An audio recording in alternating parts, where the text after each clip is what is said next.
My name is Jean Carolyn Perry Dunham. I was born in Kelsey City. They now call it Lake Park, Florida.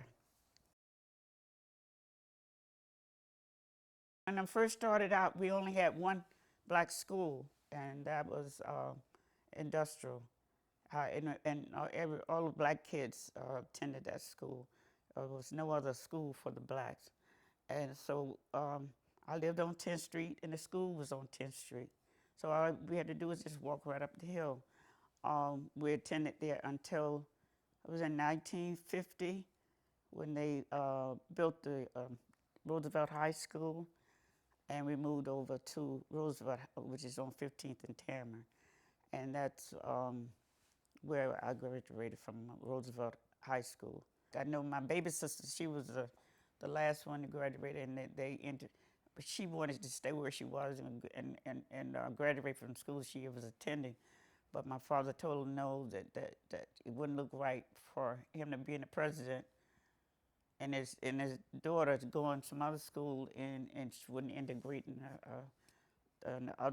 another school. So what happened was, consequently, was that she left that school and went to integrate this particular school, and she graduated, only attended 1 year there, the last year of high school.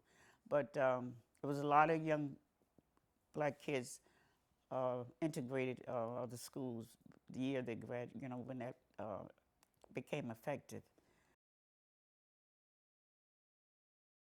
That was our second home, so we were right around the corner. We didn't have to depend on our parents to take us, so we just walk around the corner to the church. And consequently, what happened was, it was from the missionary, the little missionary groups that we had. It taught us how to make sure that we knew what was going on as far as being good missionaries and doing for others, um, teaching us about the Bible at a young age.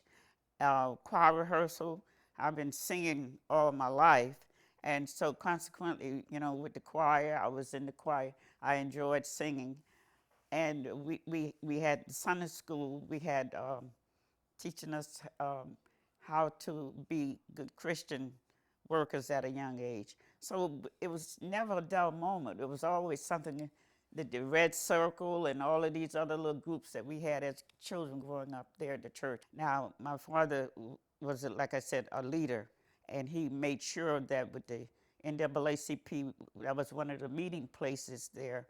And once he saw that we needed something like that, he was instrumental in getting it started. He started with the meetings there at the church. They soon branched out to other buildings, but mostly it was the church where they met and they had the meetings. Um, the part that we as children played, when we first started with the NAACP, we were getting old enough to help write the letters and send out correspondence and all of that good stuff to make sure that the people got to the meetings and when the meetings were going to be, and all the different information that was needed. When we were like in junior high school, we were doing that because when you first get started, you need people you can depend on. And so he knew that if we needed letters and stuff out, getting things started, he rely on the children, and so the older ones were able to help him getting their correspondence out. My father, he says, somebody have to do it, and so what happened is that he has he had gotten to the point where he was trying to recruit as many people as he could to try and help out with the NAACP. Like I said, with the church, we had a lot of people probably would not have been part of the NAACP had it not been have the meetings there.